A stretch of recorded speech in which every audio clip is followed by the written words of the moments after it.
Oke guys, malam guys. Tadi aduh keputus ya guys. Oke, kita lanjut ke blok perulangan JavaScript. Oke, sebelum lanjut, yang perlu kita tahu, perulangan akan membantu kita mengeksekusi kode yang berulang-ulang. Berapapun yang akan kita mau. Ada 5 macam bentuk perulangan di JavaScript secara umum. Perulangan dibagi dua, counted loop dan uncounted loop.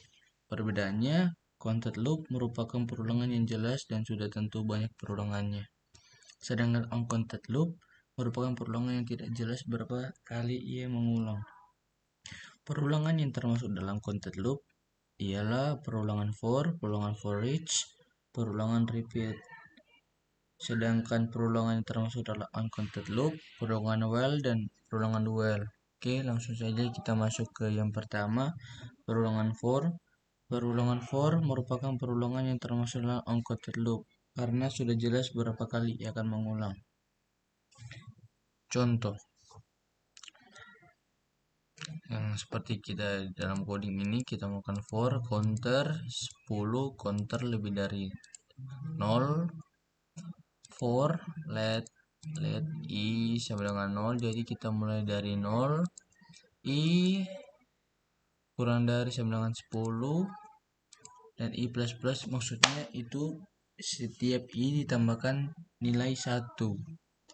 Jadi nilai i ini akan berhenti ketika nilai dari i ini kurang dari 10. Jadi mulai dari 0 sampai 9. Oke, coba kita lihat di Microsoft. Oke, kita lihat. Oke, lanjut ke perulangan while. Perulangan while merupakan perulangan yang termasuk dalam perulangan uncounted loop. Perulangan while juga dapat menjadi perulangan counted loop dan memberikan counter di dalamnya. Jadi ini merupakan contoh perulangan while yang sudah menjadi counted loop. Jadi kita menggunakan counter di dalamnya. Oke. Mari kita lihat contoh perulangan while. Mengulang ya. Oke, cancel sekali. Oke. Lanjut kita ke perulangan dual. Perulangan dual sama seperti while, perbedaannya adalah perulangan dual akan melakukan perulangan sebanyak 1 kali terlebih dahulu lalu mengecek kondisi yang ada di dalam while. Oke, mari kita lihat.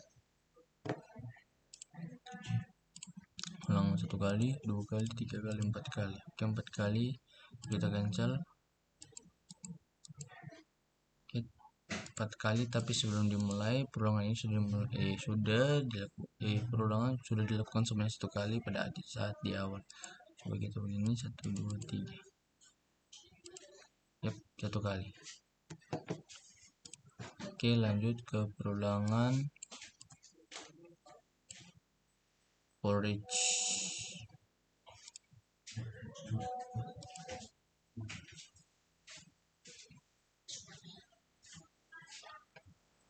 Perulangan for each biasanya digunakan untuk mencetak item di dalam array. Perulangan ini termasuk dalam perulangan uncounted loop, counted loop karena jumlah perulangan akan ditentukan oleh panjang dari array. Jadi misalnya kita menggunakan perulangan for each, misalnya kita di dalam array ada JavaScript, HTML, CSS, TypeScript. Jadi kita menggunakan perulangan for each akan dipanggil mulai dari Java, HTML, CSS, TypeScript. Coba kita lihat. Yep.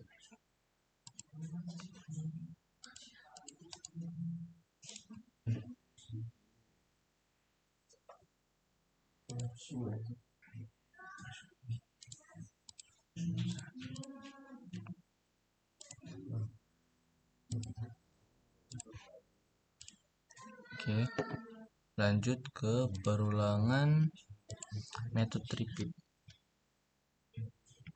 Perulangan method repeat adalah perulangan content loop. Fungsi khusus ini digunakan untuk mengulang sebuah teks string. Jadi misalnya kita di sini melakukan perulangan method repeat, akan muncul perulangan method repeat secara terus-menerus sebanyak 100 kali. Jadi perulangan method repeat ini termasuk dalam perulangan content loop. Oke, yang terakhir kita akan membahas tentang perulangan bersarang. Perulangan bersarang merupakan perulangan yang berisi dua perulangan di dalam satu codingan. Jadi dua perulangan yang jalan dalam satu codingan. Misalnya contoh ini I, ini jalan menggunakan variabel I dan variabel J, jadi jalan bersama-sama. Lihat 0, 1. Ini contoh perulangan bersarang. Oke, cukup sekian video kita malam hari ini. Jika ada salah kata, mohon maaf. Terima kasih atas kesempatan yang diberikan. Arigatou.